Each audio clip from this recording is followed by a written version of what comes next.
Just few seconds.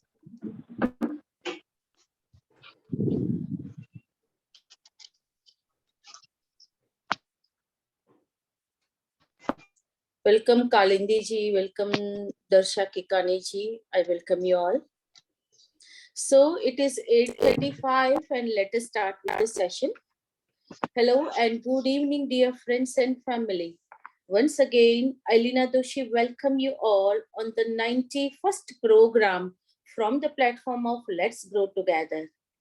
पानी इस पूरे यूनिवर्स में इस धरती पर पाए जाने वाला एकमात्र पदार्थ जिसका ना कोई रंग, ना कोई आकार और ना ही कोई टेस्ट, सबसे सरल लेकिन अपने आप में अनेक रहस्यों को समेटे इस धरती के 71% हिस्से पर राज करने वाला पानी, जो धरती के ऊपर भी है और नीचे भी, जो कभी बादल बनकर आसमानों में उड़ता है तो कभी पानी बनकर धरती पर बरसता भी है, जो विशाल पर्वतों पर ठोस बर्फ बनकर जम जाता है, जो प्रलय भी है और पालनहार भी, लाइफ का सबसे जरूरी तत्व जिसे विज्ञान आज एक जीवित पदार्थ मानता है, इस धरती का एकमात्र ऐसा तत्व जो लिक्विड, सॉलिड और गैस तीनों रूपों में पाया जाता है, एक ऐसा पदार्थ जो भौतिक के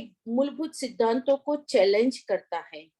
इस धरती के चारों तरफ फैली एक विशाल, अनबुझ, अनसुलझी और रहस्यमय पहेली है पानी, जिसने अपने आसपास की सारी जानकारी को वर्षों तक एक कंप्यूटर की तरह स्टोर रखने के लिए खुद की मेमोरी भी है और खुद की बुद्धि भी। जी हाँ दोस्तों, आपने सही सुना है, पानी की खुद की मेमोरी भी है और खुद की बुद्धि भी। पानी जो किसी भी भाषा में बोले गए शब्दों को ही नहीं बल्कि बिना बोले, बिना किसी स्पर्श के इंसानी दिमाग में चल रहे पॉजिटिव नेगेटिव विचारों और भावनाओं तक को समझकर उसके अनुसार खुद के मॉलिक्यूलर स्ट्रक्चर को बदलकर अपनी प्रतिक्रिया तक देने की विलक्षण क्षमता रखता है। दोस्तों, आज के इस सेशन में हम कुछ ऐसा ही जानेंगे जो हमेशा के लिए न केवल पानी के प्रति बल्कि आपका खुद के प्रति आपका दृष्टिकोण बदल देगा। और यकीन मानिए, ये आपका बदला हुआ दृष्टिकोण आपकी लाइफ में लाएगा एक बहुत बड़ा सकारात्मक बदलाव। कैसे और कहां से आया ये पानी इस धरती पर? इसे कहीं से लाया गया था या पहले से इस धरती पर मौजूद था? ऐसे अनेक रहस्यों को खोज में विज्ञान कई दशकों से उनके प्रयोग करता आ रहा है, लेकिन वर्षों की मेहनत के बाद भी विज्ञान आज पानी के बारे में जो कुछ भी थोड़ा बहुत जानने का दावा करता है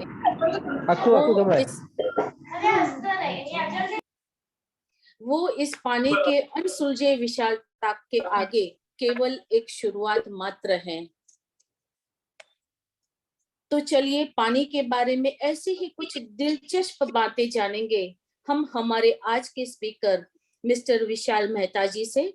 मैं उनका थोड़ा सा परिचय देना चाहूँ तो mister Vishal Mehta is an engineer by qualification and entrepreneur by profession, has completed certificate and diploma course in Jainology from Mumbai University.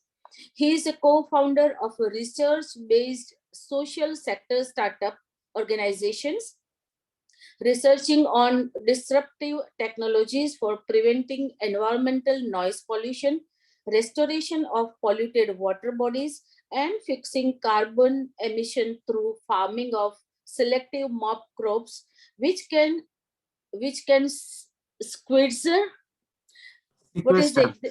sequester carbon. squeezes the carbon, massive amount carbon in short cycle. He has extensively studied in the research work of modern scientists and thinkers of the subject of water, and through proactive interaction with them, he has explored lots of unknown dimensions of the water. Today, he's going to connect all the dots and draw a completely different picture, which is far beyond the prevailing understanding of a common man, that will be truly transform our faith into a deep understanding on this element of nature. So, dear friends and family, join hands in welcoming our today's speaker, Mr. Vishal Bhai Mehta. Vishal bhai, let's grow together के platform पे आपका बहुत बहुत स्वागत है, and over to you sir. Thank you very much, Leena Ben. Thank you so much for this nice introduction. और सभी उपस्थित आज हमारे जो ऑडियंस है सबका स्वागत है. So let me start our today's lecture, and I want to share a presentation with this lecture. It's going to be very very interesting. और जितने भी लोगों आज यहाँ पर उपस्थित है, सबसे मेरा एक निवेदन है कि जिन किसी के पास भी जो लोग भी ये प्रेजेंटेशन आज लेक्चर अपने मोबाइल पे सुन रहे हैं, तो अगर हो सके तो watch it on the larger screen. आपके लैपटॉप, कंप्यूटर या टीवी स्क्रीन पर देखिए, because lot of visuals I am going to show which will be very interesting to watch on the larger screen. Alright, so let me begin. One second.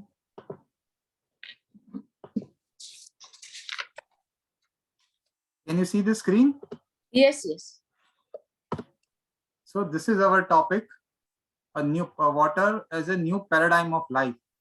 पानी की हमारी जो आज तक की जो समझ है, उसमें हम एक आज एक नया डायमेंशन ऐड करने वाले हैं. Let's start. So what is water? अगर एक मछली से सवाल पूछा जाए कि भाई व्हाट इज वाटर, पानी क्या है, बताओ जरा, मछली क्या जवाब देगी? मछली के लिए तो आई थिंक ये प्रश्न ही एकदम इररिलेवेंट है.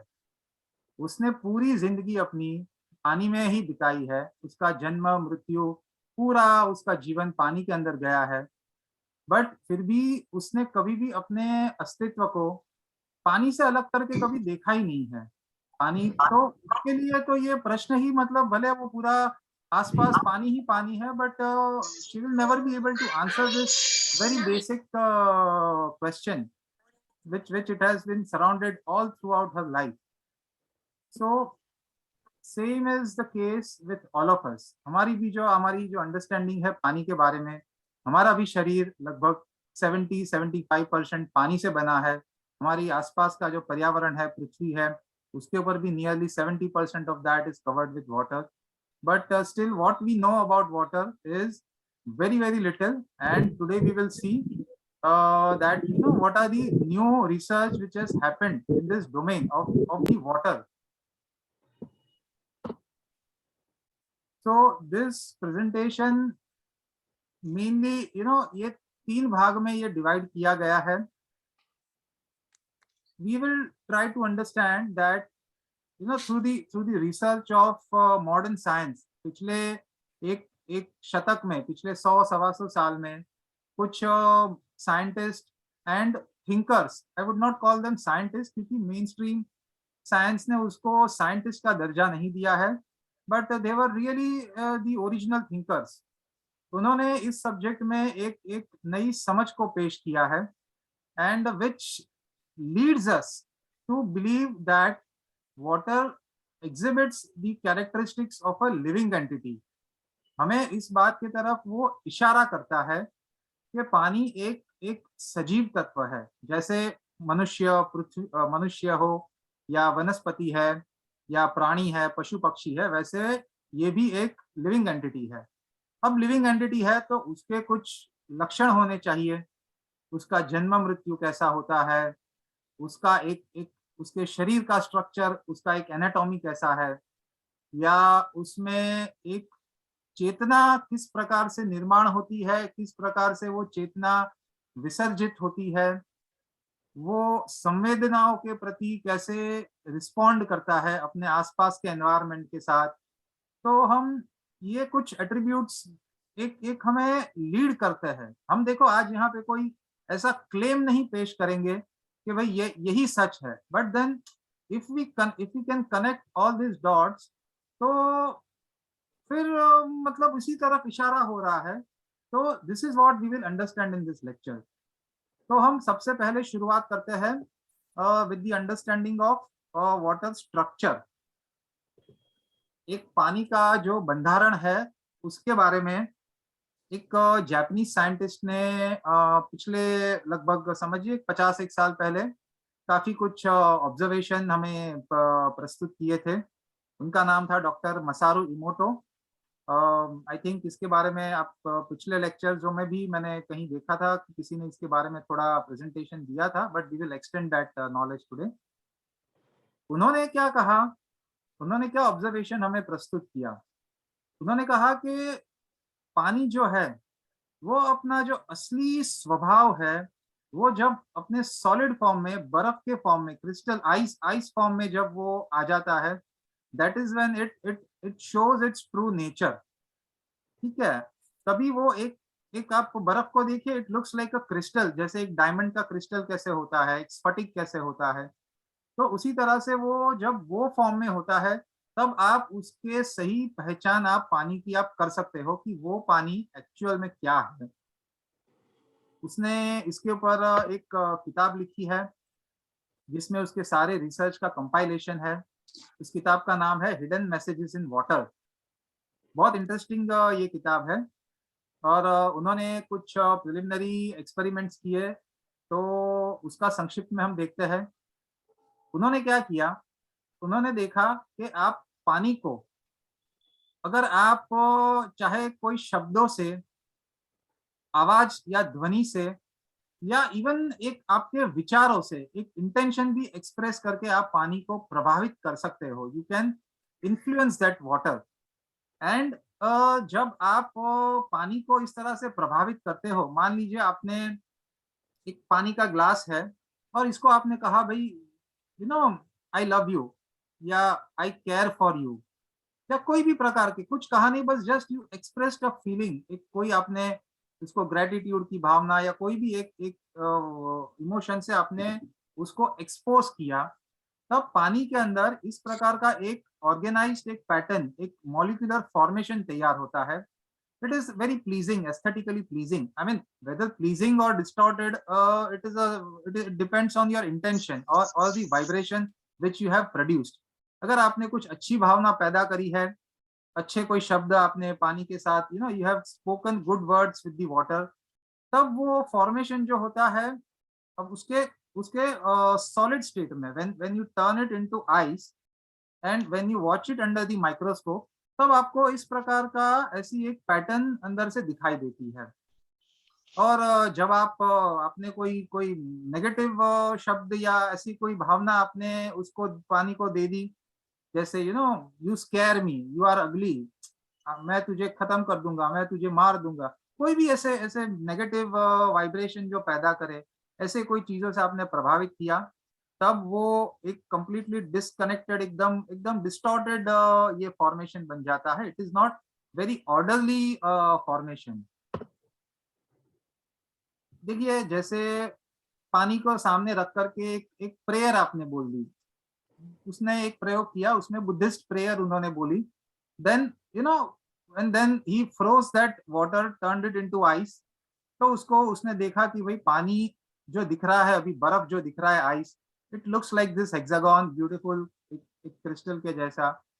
But before that reciting that prayer, it was कोई उसमें कोई शेप या कुछ ऐसा पैटर्न, ऑर्डर कोई नहीं था। It was like very distorted.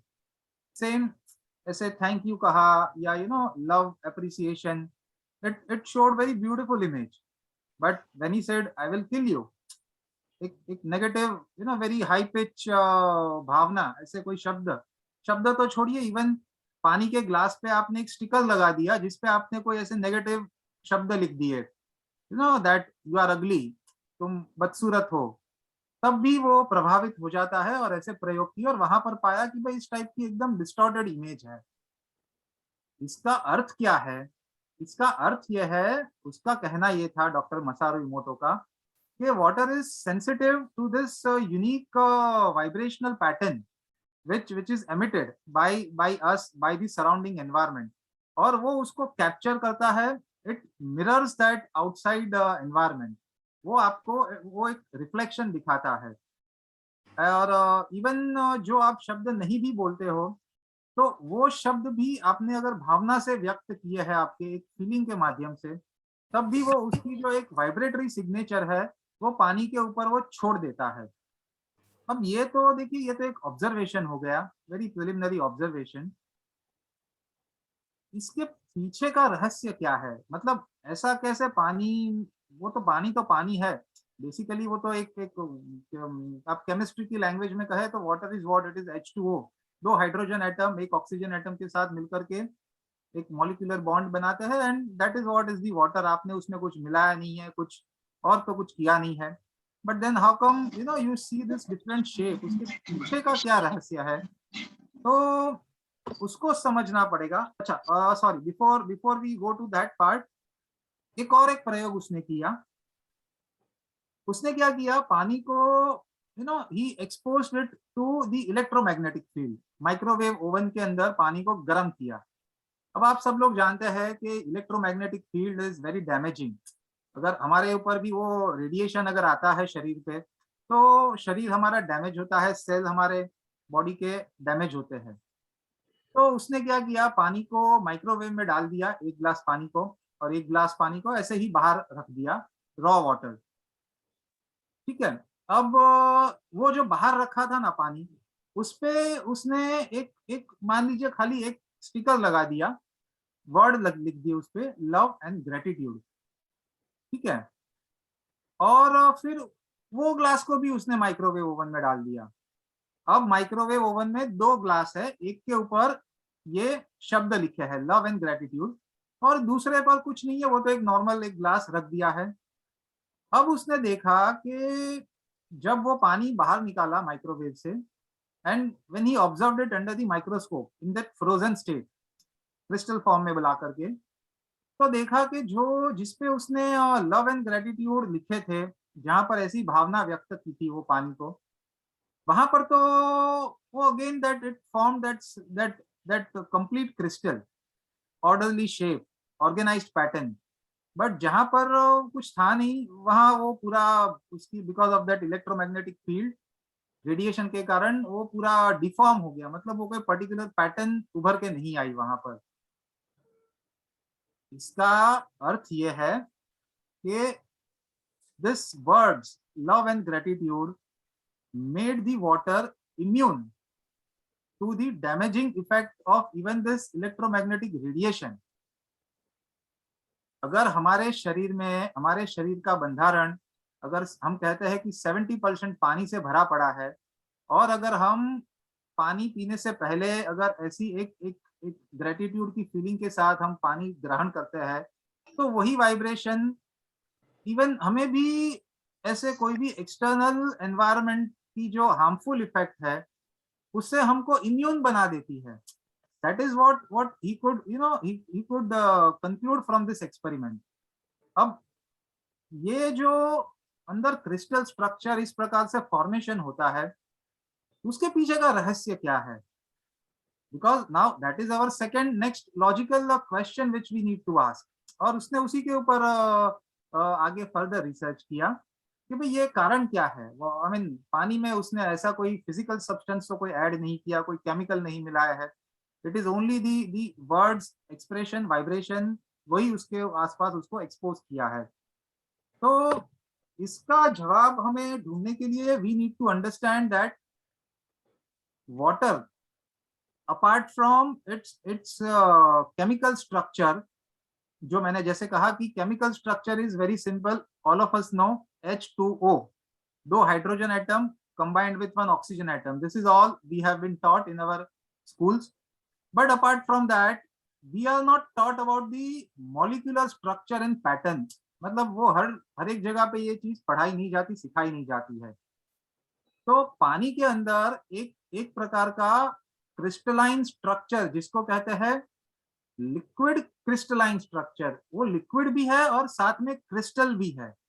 इस प्रकार का स्ट्रक्चर होने के कारण एक एक पर्टिकुलर ऑर्डर, एक एक सिस्टमैटिक उसकी मॉलिक्यूलर अरेंजमेंट, एक निर्माण होती है।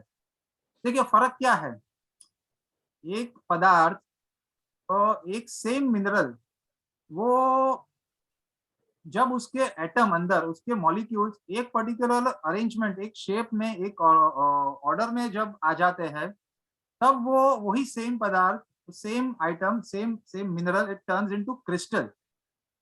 एक उदाहरण लेते हैं, डायमंड एंड कोल, ठीक है, बेसिकली दोनों कार्बन एलिमेंट ही है, वो कोई उसके केमिकल कंपोजिशन में या उसमें कोई फर्क नहीं है, but it is only because of the extreme heat and pressure in the diamond mines. Hero की खान में भयंकर, एक सालों सदियों तक, मिलेनियम्स तक इतना भयंकर प्रेशर और हीट अंदर होती है, जिसके कारण उसका जो उसके जो एटम्स है, उसके मॉलिक्यूल्स है, वो एक पर्टिकुलर एक अरेंजमेंट में वो बराबर से डिस्ट्रीब्यूट हो जाते हैं। That is why this coal turns into diamond. Otherwise दोनों के कंपोजिशन में एब्सोल्युटली कोई फर्क नहीं, it is absolutely zero difference, but फिर भी दोनों की वैल्यू में बहुत फर्क है। So only difference here is the molecular organization, as you know, you can see here, this is coal and this is diamond. Same with quartz crystal। Quartz हमारे, देखिए हमारी रिस्ट वॉच घड़ी में ये एक क्रिस्टल हमेशा यूज होता है। बेसिकली वो क्या है, वो it's silicon dioxide, Si silicon and O2, दो ऑक्सीजन के मॉलिक्यूल, ये मिलकर के क्वार्ट्स क्रिस्टल बनते हैं।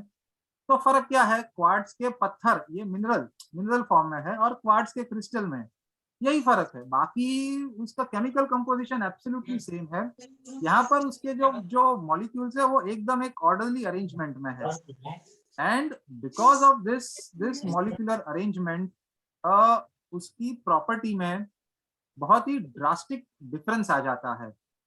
देखिए पानी के विषय में जैसे मैंने कहा, ये एक एक ऑक्सीजन का मॉलिक्यूल है, दो हाइड्रोजन के molecule, they are bound with this covalent bond. ये एक बेसिक 8-9 स्टैंडर्ड की केमिस्ट्री में हमें सिखाया जाता है। But apart from that, I mean this is called as a intramolecular bond within molecule. But what about the intermolecular bond? पानी के दो अणु, ये जो एक है H2O, दूसरे H2O के साथ उसकी रिलेशनशिप कैसे है, that is what decides this liquid crystalline structure. पानी जब एक एक बाष्प के रूप में है, स्टीम के फॉर्म में, तभी तो ये सारे जो मॉलिक्यूल्स है they are all separate, they are not bound together. लेकिन जब वो पानी के रूप में आते हैं तब ये आपस में जुड़ जाते हैं। मतलब ये देखिए, ये हाइड्रोजन एटम, ये अपने मेन जो अपने मॉलिक्यूल ऑक्सीजन के साथ तो जुड़ा हुआ ही है, but at the same time it is also loosely bound with another molecules oxygen atom, उसके साथ भी वो connected है। this is very loose bond, and पानी जब crystalline format में आ जाता है, this is a normal water, but when we say that water is into that crystalline order, तब वो एक पर्टिकुलर शेप, एक सिस्टमैटिक एरे निर्माण करता है। अब चाहे ये हेक्सागन हो या ट्राइंगल या square, whatever it can be, I mean, ठीक है। Now this shape, whether it is hexagon और स्क्वायर और ट्राइंगल, या आगे ये कैसे एक्सटेंड होता है, ये डिपेंड करता है वो उसके आसपास की जो एनर्जी फील्ड कैसा है, वो डिसाइड करता है। आपने कहा लव, तो लव के लिए ये हेक्सागन है, ग्रेटिट्यूड कहा तो उसके लिए ट्राइंगल है, but you said I will kill you, तो ये सब ये टूट गया, मतलब कुछ भी ये बिखर गया पूरा, ठीक है। So this crystal structure, liquid crystal structure is very, very important to understand the nature of this water. That is what decides that water exhibits the attributes of a living entity. ये उसके जैसे समझ लीजिए, ये उसके शरीर का बंधारण इस प्रकार से तैयार होता है। देखिए वो मैंने जैसे बताया ना, अलग अलग आप उसको भावना से प्रभावित करें तो अलग अलग प्रकार के शेप उसमें से उभर के आते हैं। ये लव हो गया, मान लीजिए ये ग्रेटिट्यूड हो गया, या कोई दूसरे शब्द आपने प्रयोग किए, कोई दूसरे वाइब्रेशन उसको एक्सपोज किए। So every single it is, I mean this crystal formation, it is unique to a unique frequency of which is present in its surrounding.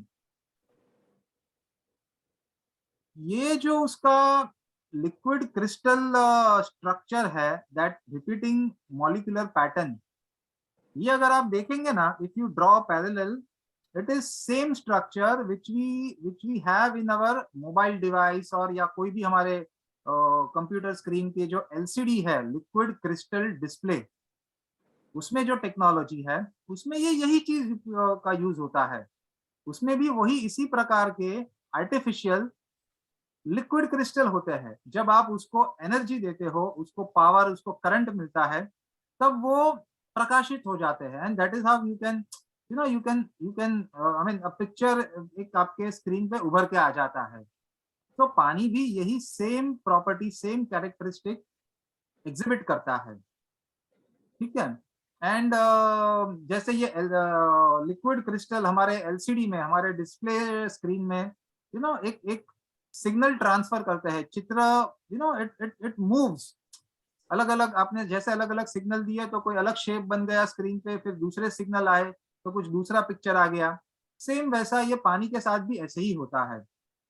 And this repeating pattern inside, ये जो एक motive के जैसी एक pattern है, it provides the pathway for the flow of energy and information which you are feeding into this water, bulk water. ये जो इसकी जो ज्योमेट्री है ना अंदर, पानी के अंदर, ये मॉलिक्यूलर पैटर्न, ये आपको हमारे एक क्वार्ट्ज क्रिस्टल जो हमारे घड़ी में होते हैं ना, ये सेम उसके जैसी है। जब आप उसको इलेक्ट्रिक करंट देते हैं, हम मोबाइल मतलब हमारे घड़ी में हमारी बैटरी जो है, तो वो एक मैकेनिकल वाइब्रेशन प्रोड्यूस करता है। And that is how we can वो हमारी घड़ी चलती है टिक टिक टिक टिक करके। तो this crystalline structure is the main attribute. And ये पानी के अंदर इंफॉर्मेशन, ये वाइब्रेशन जो उसके उसके सराउंडिंग में है, उसको स्टोर करने में ये उसका जो स्ट्रक्चर है, ये सबसे बड़ा इंपॉर्टेंट रोल प्ले करता है। And that is what transfers and stores the information into the water. अच्छा, पानी का ये स्ट्रक्चर इस अब जो डिसऑर्डर्ड था, ऑर्डर में आने के बाद उसकी प्रॉपर्टी में क्या ड्रास्टिक परिवर्तन हो जाता है। पानी तो वही सेम है, आपने उसमें कुछ ऐड नहीं किया, कुछ मिलाया नहीं है, पर उसमें क्या चेंज हो गया। Now water has got the ability to amplify energy. जो वातावरण में जो भी ऊर्जा है वो एक बड़ा एम्पलीफायर बन गया। It can transduce energy from one form into the other form. जैसे मैंने कहा, वो आप इलेक्ट्रिक पल्स दो तो it starts producing mechanical vibration, and vice versa, mechanical vibration into electric pulse. And it can process energy अलग अलग तरीके से, एक एक फॉर्म से दूसरे फॉर्म में, दूसरे फॉर्म से तीसरे फॉर्म में। You can transfer this energy through the medium of water because of its crystalline structure. now देखिए, एक साइंटिस्ट हुए थे पिछले शताब्दी में, he was awarded Nobel Prize, he was a Hungarian biochemist. उन्होंने ये क्रिस्टल के संबंध में बहुत संशोधन किए थे, बहुत रिसर्च किए थे। एंड उन्होंने कहा कि भाई ये जो है ना, ये crystal it can amplify energy. जैसे हमारे रेडियो में होता है, मतलब जैसे एक बहुत दूर कोई कोई गीत गा रहा है, तो आप इतने मतलब हजारों लाखों किलोमीटर दूर, you can still watch that visuals as well as you can hear that sound in the same with the same clarity. ठीक है, मैं यहाँ पर बात कर रहा हूँ, but again you can watch it far distance. उन्होंने एक बड़ा बहुत अच्छा स्टेटमेंट, एक ऑब्जर्वेशन प्रस्तुत किया है। I mean don't need to be scared with this statement, but very important to understand that if a great number of atoms can be arranged with regularity, and in a close proximity, नजदीक नजदीक, as we have seen in that crystal lattice, एक हमने अभी जो जैसे देखा वैसे एक पर्टिकुलर एक फॉर्मेशन में अगर हम उसको रखें नजदीक नजदीक, then a single valency electron ceases to belong to one or the two atoms only, and it belongs to instead the whole system, not belongs to it just one single atom, and a great number of molecules may join to form an energy continua along which energy can travel. Okay, so this is the property now we have available in the water. ये मैंने कहा, it can crystal structure can give a property of a transducer, जैसे हमारे quartz crystal में है, घड़ी में, it converts mechanical pressure into electric energy and vice versa. हम अगर बैटरी से इलेक्ट्रिक करंट देते हैं क्वार्ट्ज क्रिस्टल को तो वो वाइब्रेशन प्रोड्यूस करती है, एंड उसी वाइब्रेशन वो टिक टिक टिक टिक, वो जो वाइब्रेशन है उसी से हमारी वो एक एक सेकंड का काउंटिंग होता है. अब ये सेम वाइब्रेशन, मतलब you can play the same game with the water, you don't require this type of solid crystal. अब आप पानी के साथ भी यही खेल खेल सकते हो. Crystal can also process energy. ठीक है, क्वार्ट्ज क्रिस्टल्स, आई मीन अब पानी अब एक सेमीकंडक्टर के जैसा बन गया. Do you understand? सेमीकंडक्टर हमारे ये जो सोलार सेल है, जो सौर ऊर्जा, सूर्य की जो गर्मी है उसको इलेक्ट्रिसिटी में कन्वर्ट करके देते हैं. You know those are the semiconductors. हमारे जो चिप, मोबाइल वगैरह जो डिवाइस है उसमें सेमीकंडक्टर है. अब वो उसमें जो कैरेक्टरिस्टिक है, जो प्रॉपर्टी है, अब वो पानी के अंदर भी आ गई because of its crystalline structure. देखिए हम उसका रहस्य समझने की कोशिश कर रहे हैं अभी, कि वो जो फॉर्मेशन अंदर हो रहा था, पानी को माइक्रोस्कोप के अंदर देखा था डॉक्टर मसारू इमोटो ने, उसके पीछे का साइंस क्या था. Because of this crystalline structure, now it has got the capacity that water or whatever, I mean crystal, it has the capacity to detect, switch, store, modulate, filter, rectify and amplify the energy. ये एक scientist हुए थे, James ऑशमैन. उन्होंने ये बहुत बढ़िया एक पुस्तक लिखी है, एनर्जी मेडिसिन. उसमें उसका ये ऑब्जर्वेशन है. Again it correlates with our subject. ठीक है, कि पानी के अंदर भी अब ये सेमीकंडक्टर की प्रॉपर्टी आ गई है.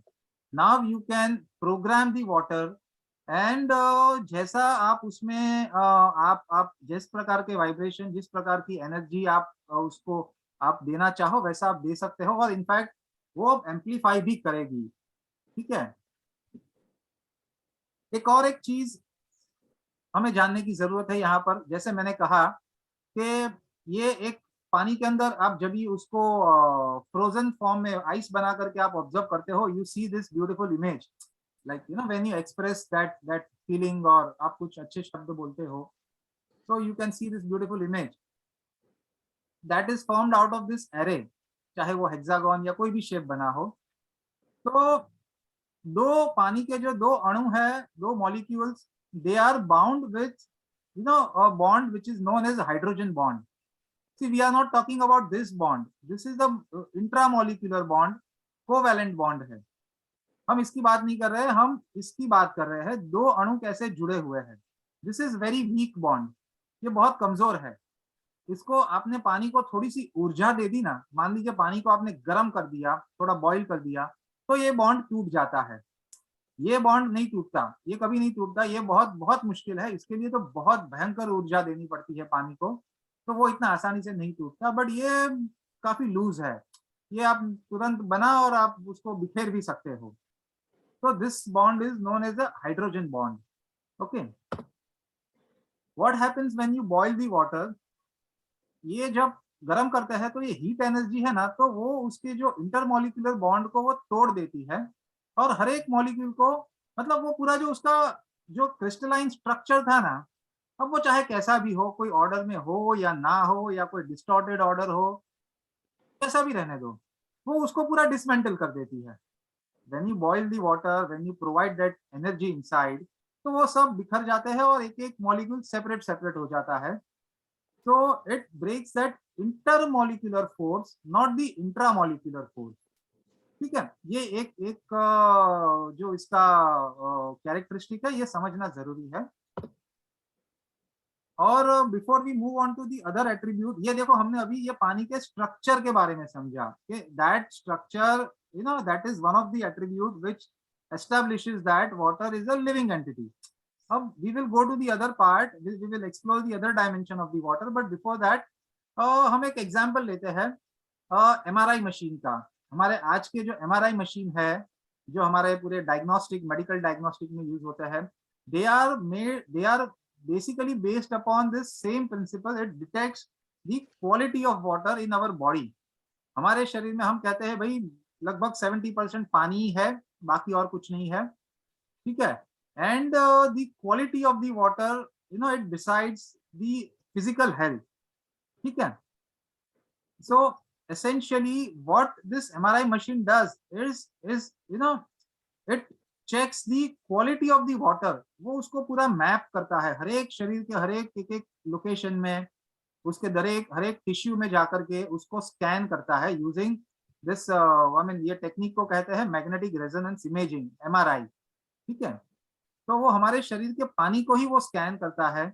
एंड क्योंकि हमारा शरीर इतना पानी से भरा पड़ा है, तो we will have lot of signals to measure and analyse, जो हमें वो डिटेक्ट करके देता है। एंड जहाँ उसको कोई कोई बॉडी का कोई पार्ट, कोई कोई टिश्यू, कोई यू नो कोई ट्यूमर मिलती है, कोई कैंसर सेल दिखाई देते हैं, वहां वो जो पानी का जो स्ट्रक्चर है, जो ऑर्गेनाइज्ड लिक्विड क्रिस्टलाइन स्ट्रक्चर है, वो डिसमेंटल दिखाई देता है। तो वहां पर फिर वो डिटेक्ट करते हैं कि भाई ये this is not a healthy cell. So basically this MRI machine is based upon this same principle. It is looking at the molecular, or essentially it is looking at the molecular organization of this water. Okay. Now we go to the other part of this, इसकी जो hypothesis है, water is a living entity. अगर पानी एक जीवंत तत्व है, तो भाई वो एक ऊर्जा कहाँ से ग्रहण करता है? एक उसको जीवंत रखने के लिए, जैसे हम भोजन लेते हैं, खाना खाते हैं, और उसके मेटाबॉलिज्म से हम ऊर्जा निर्माण होती है, that is how we keep ourself alive. वनस्पति है, वो फोटोसिंथेसिस करती है, यू नो, वो सूर्य प्रकाश और कार्बन डाइऑक्साइड लेकर के वो ऊर्जा का निर्माण करती है, that is how it keeps itself alive. तो how, you know, water keeps itself alive, उसमें वो कॉन्शियसनेस, चेतना के लिए जो लाइफ फोर्स है, वो कहाँ से आता है? इस विषय पर एक साइंटिस्ट है, इसका नाम है मी वैन हो। बहुत बढ़िया उन्होंने भी संशोधन किया है, ये बढ़िया पुस्तक है, दोनों उसकी, rainbow and warm and living rainbow H2O। उन्होंने एक फंडामेंटली उसकी एक जो डेफिनेशन है, what is, I mean what is life, जीवन की परिभाषा क्या है, what you call as a living and dead. ये कोई चीज जीवंत है और एक जड़ है और एक चेतनावंत है, उसकी परिभाषा क्या है, what is the common denominator of that life, उसको ही पूरा बहुत सिंप्लीफाई कर दिया। उसने कहा life is nothing but the ability of the organism to maintain the liquid crystalline state of the water. उसके अंदर जो पानी है, अगर वो एक ऑर्डर में है, क्रिस्टलाइन स्टेट में है, तब वो जीवंत है। अगर उसके अंदर वो लिक्विड, वो क्रिस्टलाइन स्ट्रक्चर नहीं है, तब वो पानी तो है, पर वो it's a dead, it is a, वो मृत शरीर हो गया। अब हम देखते हैं एक और, अब ये सेकंड पार्ट पे आते हैं। एक ऑस्ट्रियन थिंकर और forester Viktor Schauberger, in the early 20th century, around first world war के टाइम पर एक हुआ था ऑस्ट्रिया में। उन्होंने इस संबंध में हमें बहुत बहुत बढ़िया कुछ ओरिजिनल थॉट, एक ऑब्जर्वेशन उन्होंने हमें दी है कि how water gathers the consciousness. एक डेड बॉडी से वो जीवंत कैसे होता है, कॉन्शियसनेस उसमें कैसे आती है। उनका ये कहना था कि it is born out of this spiral movement of the water। देखिए इस प्रकार से पानी के अंदर जब भी स्पाइरल मूवमेंट जब भी दिखाई देती है, इनफैक्ट ये हमारे नेचर के हर एक फिनोमिना, जहाँ कोई भी मतलब जैसे हमारे शरीर में डीएनए है, वहां पे भी ये स्पाइरल है, you know that shape, that spiral movement, even I mean this spinning movement. ये जो एटम है उसमें भी यही चीज आप देखेंगे कि electrons are spinning around the nucleus. तो ये एक कुदरती ये एक अरेंजमेंट है, and that is how water, you know, वो उसमें वो लाइफ फोर्स का एक निर्माण होता है। And it this vertices they accompany every creative process. जहां नए जन्म की, नई क्रिएशन की बात आती है, वहां हर एक जगह पर आपको ये जो स्पाइरल है, ये स्पिनिंग मूवमेंट है, ये आपको हमेशा दिखाई देगी, and that is what sustains the life. And second is this electromagnetic field. ये दो चीज, एक स्पाइरल मोमेंट और इलेक्ट्रोमैग्नेटिक फील्ड, जब दोनों चीजें कंबाइन होती है तब कॉन्शियसनेस का निर्माण होता है। This was the observation of this Viktor Schauberger from Austria. देखिए ये जो इलेक्ट्रोमैग्नेटिक फील्ड है ये हमारे पृथ्वी में भी है, इसके north pole, south pole, even in our body, heart, heart जो है उसमें भी यही सेम इलेक्ट्रोमैग्नेटिक फील्ड है। और जब भी when the blood passes through the heart it spirals, एक तो उसका मोशन भी स्पाइरल है और वहां इलेक्ट्रोमैग्नेटिक फील्ड से भी वो प्रभावित होता है हमारे हार्ट के, तब जाकर के एक ऊर्जा का, एक चेतना का निर्माण होता है जो हमारे पूरे शरीर में प्रसरित हो जाती है। और एक मजेदार ऑब्जर्वेशन दिया विक्टर शावरगर ने, उसने कहा कि देखो पानी कभी भी है ना एक सीधे रास्ते कभी ट्रैवल नहीं करता, पानी हमेशा टेढ़ा मेढ़ा ट्रैवल करता है, always, you know, always it takes that curved path. एक कभी वो मतलब एरोप्लेन की तरह ऐसे सीधे कभी ट्रैवल नहीं करता। अब चाहे वो नदी का पानी हो तब भी वो ऐसे ही जाता है, या इवन कोई हॉरिजॉन्टल या वर्टिकल सरफेस पे भी हो, वो सीधा ऐसे नहीं गिरता, वो ऐसे जिगजैग जिगजैग करके ही हमेशा ट्रैवल करता है। And because of this motion, this you know, यहीं पर उसमें वो स्पाइरल मूवमेंट पैदा होती है। देखिए पानी एक नदी में when the water flows, you know, it turns inward, it curls inward during its motion। अब वो सिर्फ ऐसा नहीं है कि वो लेफ्ट राइट चलेगा, वो it also turns upside down, down side up, again left right. This is how water flows, ये उसका इनहेरेंट उसकी प्रकृति है। And because of this motion, this spiral, this spinning motion during its journey, that life force, that consciousness is built into it। और इसी कारण उसमें वो ऑर्डरली शेप, उसका जो क्रिस्टल फॉर्मेशन जो है, एक ऑर्डरली अरेंजमेंट उसके अंदर वो पैदा होती है। ठीक है, फाइनली ये जो मोशन जो है वो उसके स्ट्रक्चर को प्रभावित करती है। That is what we need to understand. ये देखिए, this is you know ocean wave curling inward, turning inward. Again ये जो समंदर का पानी है वो कभी भी, again it does not travel like an aeroplane, एक सीधे सीधे लाइन में कभी नहीं जाता, ऐसे उछल कूद करके ही वो आगे बढ़ता है पानी। It produces that same powerful vortices, और and combined with the electromagnetic field of the earth, it forms that molecular organization inside। ठीक है, एंड ये बहुत एकदम टाइटली पैक हो जाते हैं अंदर उसके मॉलिक्यूल, वो हेक्सागन शेप में या कोई भी एक ऑर्डरली शेप में। And that is how it gathers that consciousness. ये देखो, ये साइंटिस्ट नहीं था ये Schauberger, he was a thinker, he was a forester. And you know वो ऑब्जर्वेशन के थ्रू उसने ये एक हमें थियरी एक ऐसी पेश करी कि that is how it gathers that energy and consciousness. ठीक है, and that is how it creates that liquid crystal inside। देखो यहाँ पर एक और एक बात बताना चाहता हूं मैं। let's draw parallel here। हमारे शास्त्रों में जैसे उदाहरण है भगवान महावीर, भगवान बुद्ध, गौतम बुद्ध, उन्होंने एक पेड़ के नीचे जाके बैठ गए और उन्होंने आत्मज्ञान की प्राप्ति की। मतलब वो कहीं पूरे विश्व में का परिभ्रमण नहीं किया, भटके नहीं कहीं पे वो ज्ञान प्राप्त करने के लिए।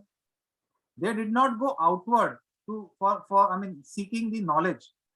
They turned inward. वो उन्होंने अपने आत्मज्ञान, अंतर के ज्ञान को उन्होंने जागृत किया। तो देखो पानी भी क्या यही चीज, आई मीन यही चीज क्या कर रहा है क्या?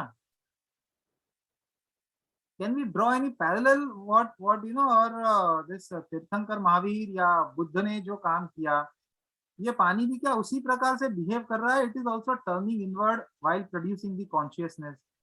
That we need to understand, we need to connect the dot here. And this is the way nature gathers energy and brings life to the water.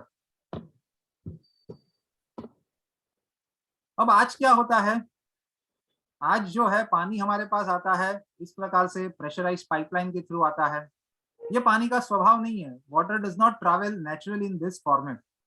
तो इसमें तो जो पानी हमारे पास आता है वो मतलब वो it's a dead water, it is deprived of that life force. उसमें वो कॉन्शियसनेस नहीं है, उसमें वो चेतना नहीं है। ये इस प्रकार से जो पानी ट्रैवल करता है ना, ये पाइपलाइन के थ्रू 50 100 200 किलोमीटर ट्रैवल करके, this is empty, tired and lifeless water that we drink today. This is the observation of Victor Schauberger.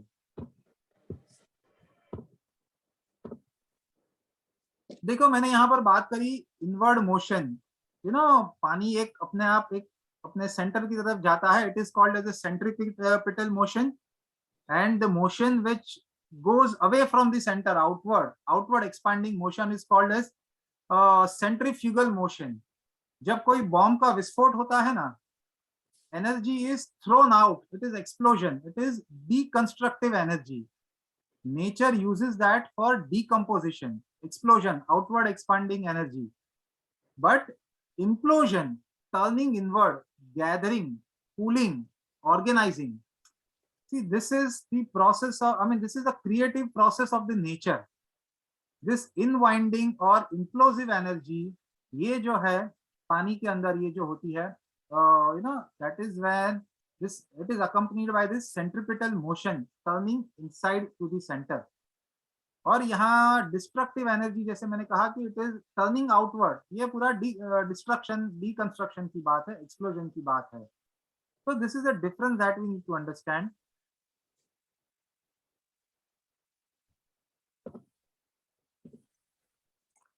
और एक बड़ा इंपॉर्टेंट ऑब्जर्वेशन था विक्टर शावबर्गर का पानी के विषय में। जो वाटर साइकिल हम जो सीखते हैं समझते हैं स्कूलों में कि भाई पानी तालाब में से उसका इवापोरेशन होकर के उसकी बाष्प बनती है और बादल बनते हैं, बादल में से फिर वो रेन के माध्यम से बारिश होकर के पानी जमीन में आता है और वापस वो पानी लेक या ओशन में कलेक्ट होता है। This is the water cycle. Viktor Schauberger said that it is incomplete water cycle. Complete water cycle is only when water travels, it completes that underground part of the cycle, the journey.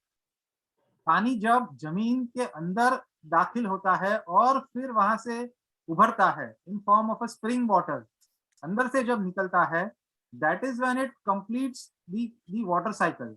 और तभी वो पानी एकदम एक mature होता है और उसमें वो एक क्रिस्टलाइन स्ट्रक्चर, लाइफ फोर्स, चेतना, वो तभी उसमें वो निर्माण होती है। जब हम जैसे एक बोरवेल खोद के 200-300 फुट अंदर खोद करके पानी निकालते हैं अंदर से, that is the time like it is like आप एक प्रीमेच्योर डिलीवरी कर रहे हो। एक प्रेग्नेंट वुमन है और 5वें 6ठे महीने में आप डिलीवरी कर रहे हो। That water is not mature enough, it is still it has to realign its molecular structure and form a particular pattern, geometric pattern में उसको आना अभी बाकी है। So this was another important observation of Victor Schauberger, जो कि life force और consciousness से रिलेटेड है। और खैर ये तो जिसने काफी लोगों ने एक्सपीरियंस भी किया होगा कि अगर आप कोई ऐसे कोई पानी के कुंड में जाकर के आप स्नान करो, जहाँ पानी सरफेस के ऊपर मूव नहीं होता है, पानी जमीन के अंदर से निकलता है, और आप उसमें थोड़ा टाइम स्नान करो और रेगुलर, तो आपके शरीर की सारी बीमारियों को खत्म कर देता है। जो भी डिसऑर्डर है वो सब डिसऑर्डर को पानी प्रभावित करके through its own order, that orderly shape, वो हमारे शरीर के डिसऑर्डर को भी वो ठीक कर देता है। तो do you understand, I mean what is the logic? ये पानी में ये क्या, इसके केमिकल फिजिकल एट्रीब्यूट्स तो सेम है जो हमारे नल के पानी में है, but difference lies in that subtle energy which it carries. एक मजेदार बात है जिसको समझ लेनी है before we move on to our last part, that is this elliptical shape. देखिए हमारे पुराने जमाने में ऐसे क्या कहते हैं इसको, बड़े प्रकार के घड़े, मिट्टी के घड़े, बर्तन ऐसे हुआ करते थे। ये सिर्फ पानी भरने के लिए काम नहीं आते थे, इनफैक्ट इसमें अनाज और बहुत सारी वैल्यूएबल चीजें भी इसी में स्टोर करते थे। क्यों? ये शेप तो बेसिकली, ये देखा जाए तो स्ट्रक्चरली ये गलत है। इसका बेस छोटा है, ये वीक है नीचे से, ऊपर वजन ज्यादा है, यहाँ से चौड़ा है, बड़ा है। This is structurally it is a wrong design. फिर भी हमारे पूर्वजों ने ऐसा शेप क्यों बनाया, ऐसा अंडाकार शेप ऐसा क्यों बनाया? क्योंकि this particular geometry, this elliptical shape, it supports that spiral motion inside. अब वो चाहे पानी के लिए हो या इवन अनाज भी भरा है, उसको आपको जीवंत रखना है, then you need to retain that current inside, that spiral current inside. तो this elliptical shape, ये अंडाकार जो शेप है, वो ज्योमेट्री इसको सपोर्ट करती है, इसीलिए ये बनाया शेप। ठीक है, this shape keeps energy moving inside, एक वॉर्टेक्स को चालू रखती है। It does not like it resist becoming from the stale और स्टैग्नेंट। ठीक है, इसी कारण हमारे पुराने जमाने में इसी शेप को यूज करते थे। आप चाहे देखो कोई भी अंडा ले लो, मुर्गी का अंडा हो, कबूतर का हो, या कोई भी अंडा हो, वो कभी सिलेंड्रिकल शेप में नहीं है, कुदरत ने उसको सिलेंडर नहीं बनाया, उसको ऐसा एलिप्टिकल शेप ही दिया है। तो क्योंकि उसके अंदर भी वो फ्लूइड है, वो पानी है, which requires that energy moving inside, वो स्पाइरल को अंदर चलते रहना है, तब जाकर के उसमें एक चेतना उसमें से पैदा होगी। तो ये सारे जो again we connect this dots, it leads us to believe that it exhibits that characteristic of a living entity. अब देखिए आज हमारे पुराने जितने भी ड्रिंकिंग के वेसल थे, घड़े या लोटा, ये सब ऐसे एलिप्टिकल शेप के थे। क्या हमारे कुंभारों को या लोहारों को सीधा सीधा बनाने को नहीं आता था? वो तो और भी आसान है। ऐसे आज हम क्या यूज करते हैं, ऐसे टाकिया, ऐसे ग्लास, स्ट्रेट सिलेंडर, क्या हमारे कुंभार और लोहार नहीं बना सकते थे? ये तो और इजी है बनाना, but still we choose this shape traditionally. आप देखिए इसके पीछे का रहस्य क्या था, क्या विज्ञान था? ये बनाना डिफिकल्ट है, फिर भी वो यही करते थे काम, ऐसा कोई नहीं करता था पहले। तो it all leads us to that same conclusion of that vortex spiral spinning motion. This geometry supports that. Okay. अब हम आते हैं हमारे प्रेजेंटेशन के लास्ट पार्ट पे, बहुत मजेदार पार्ट है, वाटर मेमोरी। पानी अपने आप में इंफॉर्मेशन स्टोर करता है। ये तो देखिए पिछले जो 2-3 हमने ये एग्जांपल्स देखे, जो 2-3 साइंटिस्टों के एक्सपेरिमेंट देखे, उन्होंने इनडायरेक्ट वे में ये बात कहने की कोशिश करी है, बट ये एक रिसेंट साइंटिस्ट हुए, ज्यादा पुरानी बात नहीं है, एक 10-15 साल पहले की बात है।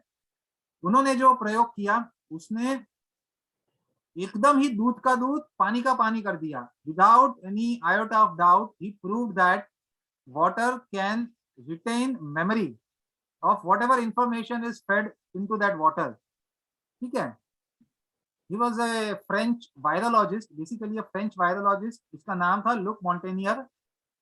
He was already awarded a Nobel Prize for the discovery of HIV virus long back in 2008.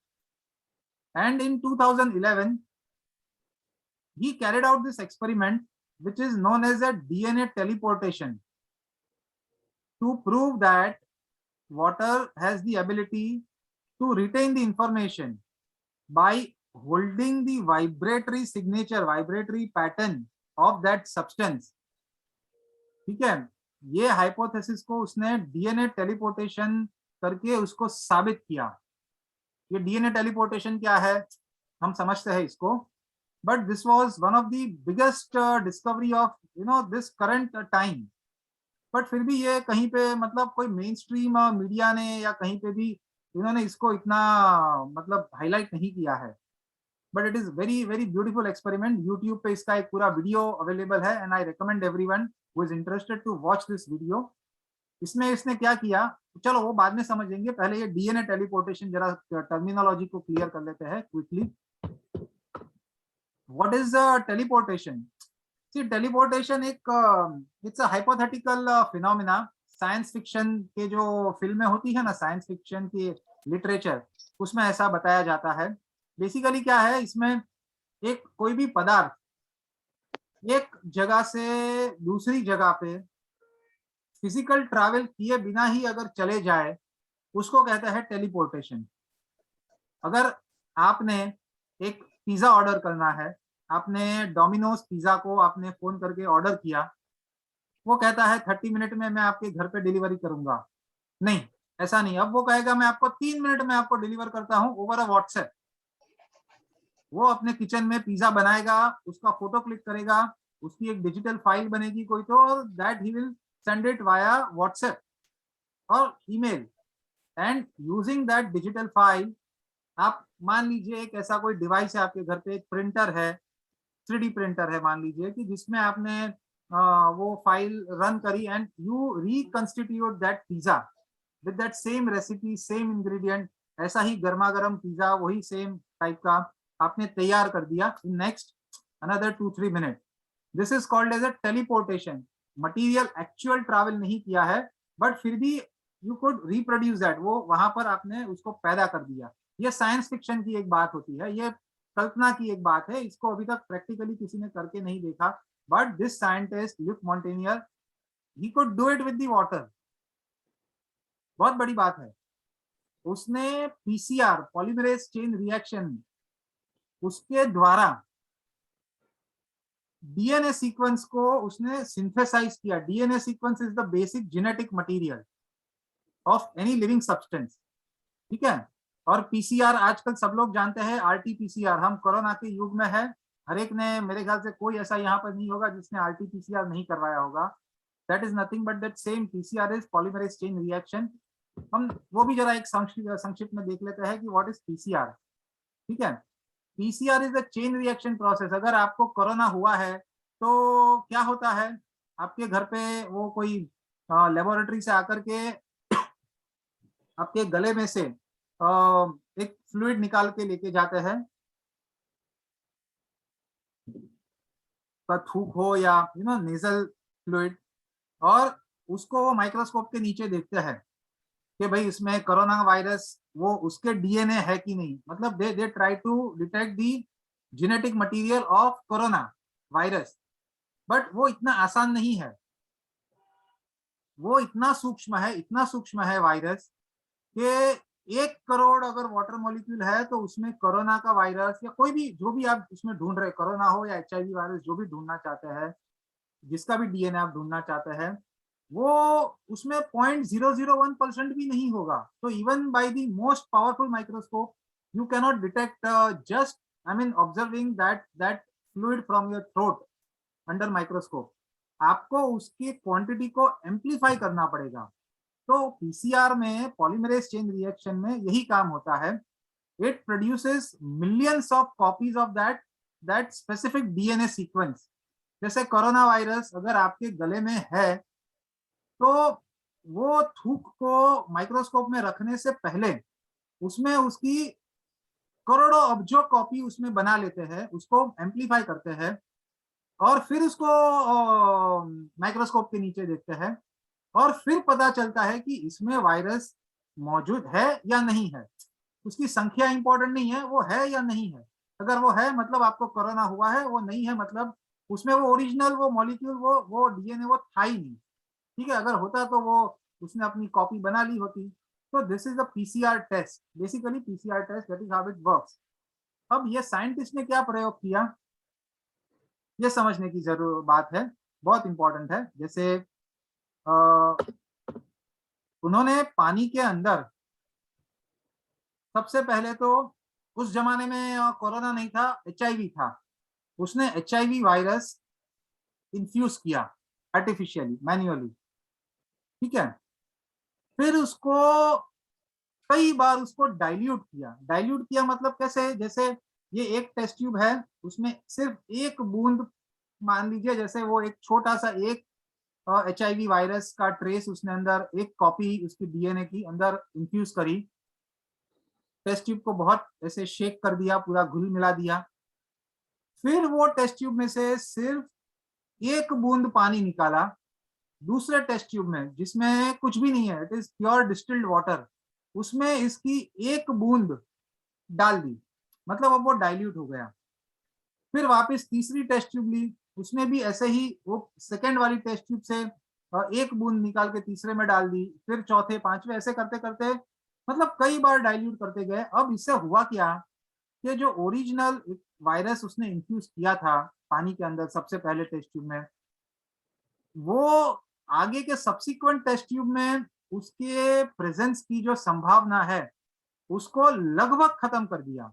मतलब एक एक बूंद निकाला था, नॉट इवन 1%, तो वो 1% का भी 1%, उसका भी 1%, तो अब वो फाइनल जो टेस्ट ट्यूब है उसमें वो HIV वायरस होने की पॉसिबिलिटी लगभग नहीं है, ठीक है। So this is a diluted DNA solution he prepared first. और उसने क्या किया कि उसने ऑब्जर्व किया कि ये जो पहले वाली उसकी ओरिजिनल स्पेसिमेन ट्यूब थी, that is producing a kind of an electromagnetic signal. उसकी एक कैरेक्टरिस्टिक होती है, आपके जैसे हार्ट बीट हम चेक करते हैं ना कार्डियोलॉजिस्ट के पास जाकर के, ठीक है। उसकी एक पैटर्न है, MRI वगैरह जो हम, सॉरी MRI नहीं, बट ये हम ईसीजी, टेस्ट करते, हाँ ईसीजी मशीन। ECG मशीन में। मतलब ऐसा समझ लीजिए, अब ये पानी की भी वो धड़कन को वो आप चेक कर सकते हो, उसके एट्रीब्यूट्स को, उसकी जो पैटर्न है, वो ग्राफ जो बनता है उसको उसने चेक किया। और डाइल्यूटेड जो जो स्पेसिमेन था टेस्ट ट्यूब की, वो दोनों को कंपेयर किया and he found it same. उसको 18 घंटे, अच्छा और एक उसने हर्डल क्रिएट किया। अब उसने क्या किया कि जो डाइल्यूटेड जो था ना लास्ट वाला टेस्ट ट्यूब, उसको अब उसने अभी नेक्स्ट टाइम अब डाइल्यूट नहीं किया। अब बोला भले एक बूंद भी हमें डालना नहीं है नेक्स्ट सब्सिक्वेंट डाइल्यूशन में, he just placed another test tube in the proximity of that diluted test tube.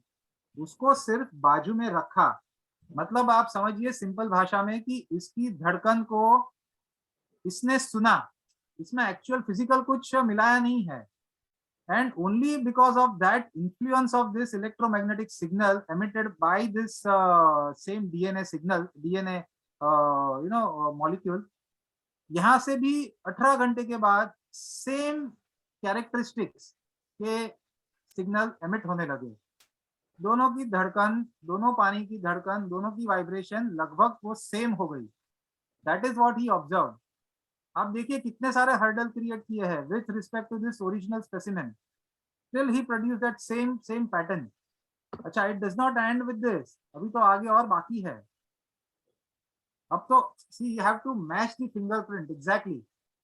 तो what he did, जो जो हमारी जो पिछले वाली जो थी ना ट्यूब, जिसमें उसने कुछ मिलाया नहीं था, just out of that exposure, उसके इलेक्ट्रोमैग्नेटिक सिग्नल पे वो पानी में उसने वो PCR करके उसकी कॉपी को एम्पलीफाई कर दिया, so that he could then actually observe it under the microscope, that same DNA उसकी सीक्वेंस है कि नहीं। तो वो कर दिया to cross check, to cross verify. पहला स्टेप क्या था, उसकी जो इलेक्ट्रोमैग्नेटिक सिग्नल को मैच किया, now matching this DNA fingerprint. तो वहां पे भी उसने पाया कि ये सेम 98% आइडेंटिकल उसकी जो जेनेटिक पैटर्न है वो सेम रिप्रोड्यूस हो रही है। ही carried out this experiment number of time, 22 बार किया, लगभग उसको 98% सेम रिजल्ट मिला उसको।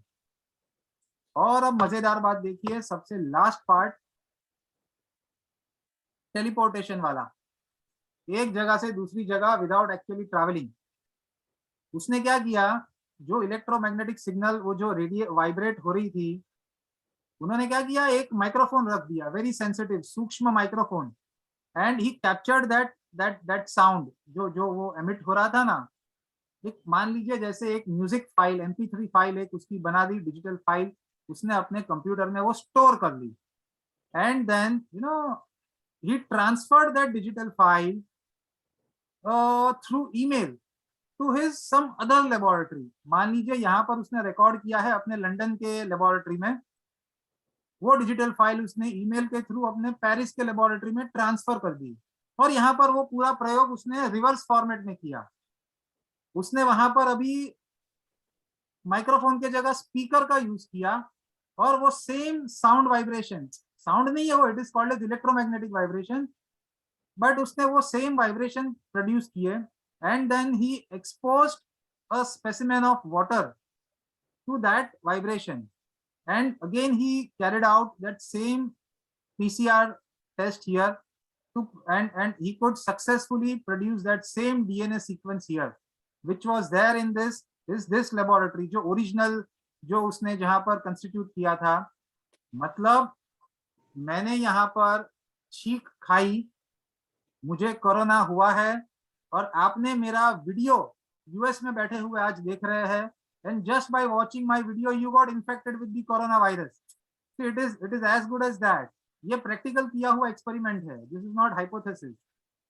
ठीक है, मतलब इसका सार क्या निकला, water when exposed to that same set of information reproduces precisely the same end result। मतलब ये मेमोरी हुई ना उसकी, कि water can remember that vibration and it could reproduce। हम जैसे कोई चीज याद करते हैं और वापस उसको रिकलेक्ट करते हैं, वैसे ही ये पानी भी यही काम कर रहा है। तो ये सारी बातें, सारे डॉट्स को आप कनेक्ट करें तो again it leads to believe that it exhibits the attributes of a living entity. और इसको हम देखते हैं हमारे कुछ traditional practices related with the water, हमारे जो जो कुछ रिचुअल्स है पानी से संबंधित, उसके साथ अभी थोड़ा हम कनेक्ट करते हैं। देखिए, सबसे पहली बात हम होम्योपैथिक साइंस की बात करते हैं। होम्योपैथिक एक चिकित्सा पद्धति है जहां पर यह सेम डाइल्यूशन का प्रिंसिपल यूज किया जाता है। मेडिसिन को आप एक उसके जो ओरिजिनल टिंक्चर है उसको आप एक बार नहीं 5-10 बार डाइल्यूट करते करते करते उसका फाइनल मेडिसिन आप बना करके एडमिनिस्टर करते हैं। उसमें ओरिजिनल मेडिसिन का सब्सटेंस जो है वो तो लगभग नहीं होता, but still medicine works, it delivers. तो वो कैसे होता है काम, वो सेम ये मेमोरी के सिद्धांत पर ही तो आधारित होगा ना। आई mean this is the question. तो दूसरी एक हमारे एक ट्रेडिशन में है रिचुअल। हम देखिए जब भी कोई भी प्रतिज्ञा करते हैं ना, कोई एक संकल्प लेते हैं, हाथ में पानी लेते हैं, मतलब एक कहावत है, मुहावरा है, गुजराती में कहते हैं भाई तू पानी मुक क्या आज थी तू आ काम नहीं करे, क्या तू करीस, दिस इज हाउ वी से।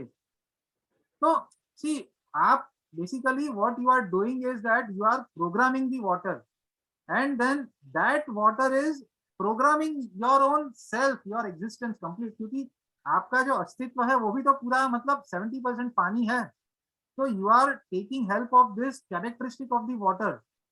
ये मुहावरा ऐसे नहीं बना। कोई व्यक्ति जिसने बहुत ज्यादा प्रवास किया है, विश्व का परिभ्रमण किया है, बहुत ज्ञान प्राप्त किया है, उसको हम ऐसा कहते हैं कि भाई ये आदमी ने घाट घाट का पानी पिया है। हम ऐसा क्यों नहीं कहते कि उसने घाट घाट का खाना खाया है, बोल सकते हैं ना। वो खाना नहीं बोलते, वो पानी पिया, क्योंकि वो पानी के अंदर वो मेमोरी, वो एक्सपीरियंस वो स्टोर्ड है, और वो उसके अपने उसके माइंड में, उसके उसके पूरे व्यक्तित्व में वो अभी वो इंस्टॉल हो गया है। क्रिश्चियनिटी में जो एक बैप्टाइजिंग का एक रिचुअल है, वो कहते हैं ना in the name of the Father, the Son and the Holy Spirit. फिर वो फादर पानी छिड़कते हैं। इवन ज्यूइश जो जो जो सिस्टम है उसमें भी ये पानी छिड़कने की प्रथा है। इवन हम कोई कोई हमारे जैसे कोई मूर्ति पूजा करते हैं, अभिषेक करते हैं हमारे भगवान का, वो पानी को या दूध को हम फिर वो पी लेते हैं या हमारे मुंह पे कहीं पे लगाते हैं। तो उसके पीछे का यही कारण है। कोई हम मंत्र जाप करके पानी पीते हैं, जैन है तो भाई नवकार मंत्र बोल करके पानी पिएंगे, गायत्री मंत्र बोल करके, कोई भी मंत्र आप बोल करके पानी पीते हो। Basically you are programming the water, you are inducing the frequency what you intend. आप उसको एक आप संकल्प लेकर के भी आप कर सकते हो। एंड लास्टली ये जो जैन परंपरा है उसमें पानी के विषय में एक बहुत ही सूक्ष्मता से कुछ बात कही है। ये कह करके मैं आज का लेक्चर समाप्त करूंगा। जैन दर्शन में पानी के लिए क्या कहा गया है? पानी एक जीव, एक it's a living entity by itself. पानी के अंदर सूक्ष्म जीव है नहीं, ये बात नहीं है, वो तो है ही। बट पानी अपने आप में एक जीव है, वो एक इंद्रिय वाला जीव है, एक स्पर्श इंद्रिय है उसमें, और उसके 7 लाख प्रकार है, ये जैन दर्शन कहता है। पानी के प्रति भी आपको सूक्ष्माति सूक्ष्म अहिंसा आपको बरतनी है, ठीक है। और उसके साथ एक एक you have to observe extremely subtle form of vigilance, जिसको कहते हैं जैना। जैन दर्शन में उसको जैना कहते हैं। एंड अगर आपको आपकी जीवन की जरूरतों के लिए आपको पानी तो पीना ही पड़ेगा, आपको पानी का उपयोग करना ही पड़ेगा नहाने के लिए और भी बहुत सारे कामों के लिए, तब आपको पानी को अचेत करके उसको कंज्यूम करना है। अब देखिए ये जो अचेत की जो बात है ये बहुत समझने वाली बात है। यहाँ पर हमारी जो समझ है वो बहुत आधी अधूरी है, बहुत कंफ्यूजन से भरी है। यहाँ पर हम समझते हैं पानी को हमें स्टराइल करना है, हम पानी को बॉईल करते हैं ना, जब भी अचेत करने के लिए जैन जो भी लोग हैं वो उसको सजीव निर्जीव या स्टराइल वाली बात है ही नहीं। बेसिकली जब आप पानी को अचेत करते हो, पानी को बॉईल करते हो या उसमें राख मिलाते हो उसको अचेत करने के लिए, you are removing the unknown influence of the water. आपके पास आया हुआ पानी वो पता नहीं है आपको किस तालाब या कुएं से आया है, किस पाइपलाइन के थ्रू होते हुए कहाँ कहाँ से, कौन सी टाँकी, कौन से नल के थ्रू आपके पास आया है, रास्ते में किस प्रकार के वाइब्रेशन से वो एक्सपोज हुआ है। So you have to remove those vibrations, those influences which you are not even aware about. वो कॉन्शियसनेस को हटा करके ही आपको ग्रहण करना है। अदरवाइज आप कोई पुरुषार्थ अलग कर रहे हो और वो आपको निगेट करेगा। मान लीजिए एक एक गर्भवती स्त्री है, गर्भ संस्कार शी इज प्रैक्टिसिंग, अपने शरीर में जो बच्चा है उसको वो कुछ एक अच्छे वाइब्रेशन दे रही है अलग अलग तरीके से, और वहां वो जो पानी पी रही है वो पता नहीं उसके पड़ोसी के घर के थ्रू होते हुए पाइपलाइन से आया है, वहां पर कोई लड़ाई झगड़े चल रहे हैं, वो पानी के अंदर वो वाइब्रेशन अंदर बिल्ट इन है। अब आप वो निकालोगे कैसे? यू टर्न इट अचेत, उसमें से वो चेतना को हटा दो। चेतना हटाने की बात कही है, कितनी सूक्ष्म बात है। But it is, if it is not understood in the right context, वो एक साधारण समझ बन के रह जाती है। वो खाली यही लगता है कि ये तो सजीव निर्जीव पानी में एक साथ उसको स्टराइल कर दो, खत्म कर दो। It is far beyond that. तो ये सारी बातों को अगर आप डॉट्स को कनेक्ट करो तो it all aligns with this scientific discoveries which has happened in last century with our traditional practices and the knowledge which is available. And with that, I would like to end this today's lecture. और इस संबंध में अभी कोई भी question है, कोई भी चर्चा करनी है तो floor is open. Thank you so much. बहुत बहुत धन्यवाद विशाल जी। आपने न केवल पानी की, मतलब पानी की तो बहुत सारी बातें की, पर उससे जुड़ी हुई घड़ी में क्या होता है, क्वार्ट्स का, फिर वो हमारे एमआरआई का, फिर हमारा पीसीआर टेस्ट का, कितनी सारी और मेडिकल के रिलेटेड भी बहुत सारी समझ हमें डीपली दी। तो मुझे लगता है कि काफी सारे लोग इस सब्जेक्ट को नहीं समझ पा के थोड़े से छोड़ चुके हैं, पर जो लोग यहाँ पे रहे हैं वो उनके लिए एक वाव सेशन होगा आज का, क्योंकि बहुत सारी नई नई बातें और बहुत सारा कुछ आपने नॉलेज दिया हमें। और बाद में जो जैनिज्म का वो अचेत और सचेत पानी की बातें की, उसमें भी बहुत सारे मिथ भी होते हैं सबके दिमाग में, तो उसकी भी क्लैरिटी आपने बहुत अच्छे से दी। Thank you so much Vishal भाई। Can you please stop the sharing so I can see Oh, the sure, people? sure, sure, sure. Thank you so much. बहुत अच्छे से आपने समझाया। मैं जरूर क्वेश्चन आंसर लेना चाहूंगी, पर थोड़ा सा we are Yes, out of yes. The time, so मैं with your consent I would love to release my next flyer.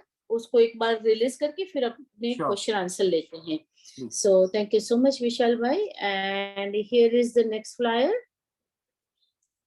दोस्तों, एक पे एक फ्री तो हमने सुना ही होगा, पर आज हमने भी स्कीम डाली है। So this will be our next flyer, next session on Saturday. 108 हम सब ने अपने अगल बगल में घूमती हुई देखी है, पर क्या 108 को कब बुलाना चाहिए, वो उसका सिस्टम काम करने का कैसे है, जब बुलाते हैं तो हमें क्या करना चाहिए, और उसके उसके सिस्टम में क्या क्या, जब आप कॉल करते हो कहाँ पे वो 108 को जाता है जो अपने एरिया की है, और कौन कौन से नंबर है, इसके बारे में पूरी जानकारी। मतलब 108 है तो हम सब चैन से सो पाते हैं, तो 108 को समझना बहुत जरूरी है। न ओनली 108, पर 181 है, 102 है, फिर विमेन हेल्पलाइन है, एनिमल हेल्पलाइन है, बहुत सारी बातें इसके बारे में होने वाली है।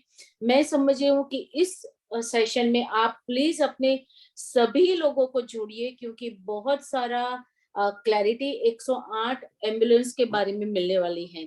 तो एक तो ये होगा हमारा शेड्यूल सैटरडे का सेशन। दूसरा एक टॉपअप हमने किया है इसके साथ साथ, जो है कि हमारा होगा राजयोगा मेडिटेशन शिविर। 5 डेज का ये कोर्स रहेगा। परसों यानी मंडे से ये शुरू होगा, मंडे से फ्राइडे तक 5 दिन तक चलेगा। 5 से 6 उसका टाइम है। मैंने कवरिंग मैसेज भी इसके साथ भेजा है, जिसमें एक लिंक दिया है, वो ही लिंक 5 दिन चलने वाली है। ये जो जूम आईडी है वो अपना रेगुलर आईडी नहीं है, ये डिफरेंट है। और ये जो आईडी है उसमें पासवर्ड की कोई भी जरूरत नहीं है। पर मैं समझ रही हूँ कि ये राजयोगा शिविर जीवन में एक बार जरूर करना चाहिए। ग्रीष्मा शेठ जी है जो यूएस से अभी यहाँ पे आई है थोड़े दिनों के लिए, वो लेने वाली है। पर it will be always a worth attending and watching and implementing शिविर। तो मैं समझ रही हूँ जो भी प्रेग्नेंट वुमेन्स है, करियर ओरिएंटेड है, क्योंकि उसके फायदे बहुत सारे। दिस राजयोगा शिविर helps build harmony between body and soul, helps to have self confidence, helps increase diligence, discipline and decorum, helps increase positive thinking and concentration, and helps in character building, help become a good citizen and leader. So ऐसे बहुत सारे benefits है उस शिविर के। तो मैं सबसे विनती करती हूँ कि जरूर जुड़िए, हो सके तो उसमें नाम रजिस्टर्ड करवाइए, जो मैसेज के अंदर नंबर दिया है उसके ऊपर। हमने वो रखा है कि संडे नाइट तक रजिस्ट्रेशन करवा दो तो अच्छा रहेगा। फिर भी ऐसा कोई हार्ड एंड फास्ट नहीं है, आप कभी भी जुड़ सकते हो। So now it's open forum for the question and answer, and due to looking to the time we'll just take only 2 questions. So किसी को भी पानी के बारे में है सवाल तो जरूर अपना हैंड रेज करें।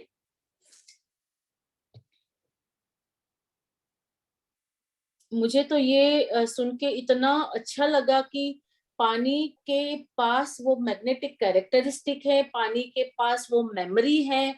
तो मैंने समझा कि जो लॉ ऑफ अट्रैक्शन वाली बातें हमने कुछ सुनी थी, तो अगर पानी का ग्लास भर के अगर आपने उसका पॉजिटिव अफर्मेशन उसको दिया, और उसके बाद में अगर आप वो पानी पीते हो, तो शायद लॉ ऑफ अट्रैक्शन में पानी टेक्निक भी Absolutely बहुत correct. अच्छे से हेल्प कर सकती।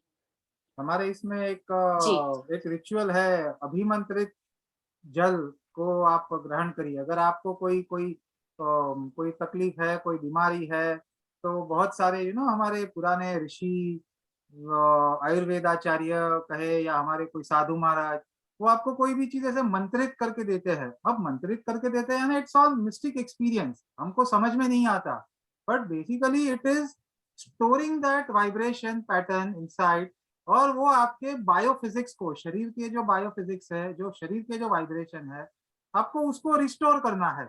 कि it's very simple plain science, but अब हम हमें वो समझ में नहीं आता, दिखाई नहीं देता, तो वो हमें लगता है कि भाई ये तो कुछ चमत्कार है, but no, this is a very subtle science. बिल्कुल। और अभी जैसे आपने बताया कि हम कितनी बार यूज करते हैं, ये घाट घाट का पानी पिया है, इतना मतलब हम, और मंत्र के मंत्रोच्चार वाला पानी हमने पिया है तो समझ नहीं आता। फिर आप बोलते गुजराती में के ने पानी मूकीने तू के हवे तू आ नहीं हाँ करे। हाँ, कितनी बातों में हमने पानी का यूज किया, पर हमने भी नेवर थॉट ऑफ कि ये हम क्यों कर रहे हैं। आज आपने उस बातों का तो बहुत अच्छे से हमें क्लैरिटी दी। मुझे लगता है अब पानी को तो सिर्फ हम पानी के तौर पे नहीं देखेंगे, बहुत सारा अच्छा। और मुझे लगता है कि ये भी है कि अगर पानी पीते हैं तो क्यों ना उसका डबल बेनिफिट ले। एक थोड़ा सा मंत्र अपना जो भी है, नवकार है, गायत्री है, जो भी है मंत्र, वो मंत्र करके अगर वो पानी पीते तो उसका कितना सारा बेनिफिट हम एक साथ ले सकते हैं। तो करेक्ट। मैं समझ रही हूँ आज का तो बहुत very eye opening and very mind boggling आपका वो सेशन रहा। मैं तो I I really hats off to you, क्योंकि लोगों के ड्राई सब्जेक्ट हो सकता है, पर दिस सेशन मुझे बहुत अच्छा लगा, बहुत अच्छा लगा। मैं समझ रही हूँ किसी का हैंड रेज नहीं हुआ है। Kalyani ben, you want to ask something? No, Kalyani I Ben is from just USA, joined. Baltimore. I just finished with my one class and I thought, let me try if I can join. Yeah, yeah. But But you would unfortunately, have been, I session must is say, you would over. love to listen this session because I will send you the recording. I know you always busy with the, other class and the timings are overlapping.